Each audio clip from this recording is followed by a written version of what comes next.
Well, ang pinaka-safe na place is yung walang mahuhulog sa'yo. Kasi ang i-anticipate mo palagi, hindi yung magko-collapse yung structure, kung hindi yung non-structural elements na pwedeng bumagsak sa'yo. Dadagan sa'yo. Yeah. Oo, chandelier, may lamp, o meron kang refrigerator, o meron ka dyan. So, iiwas ka sa mga bagay na yun. Kasi yun ang unang makakadali sa'yo more than yung structural, yung structural. Unless talaga yung, alam mo yung bahay mo, medyo weak.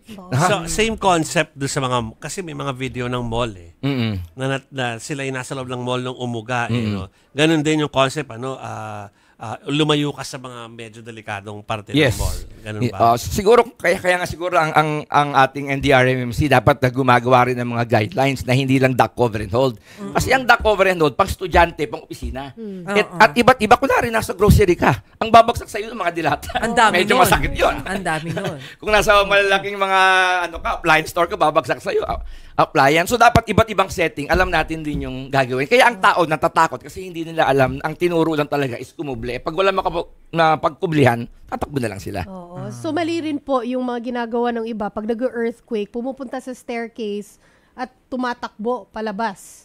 Sabi ko nga, wag tatakbo, lalo na't pag talagang malakas yung shaking. Dahil doon ka po pwedeng mabagsakan ng mga bumabagsak din na gamit.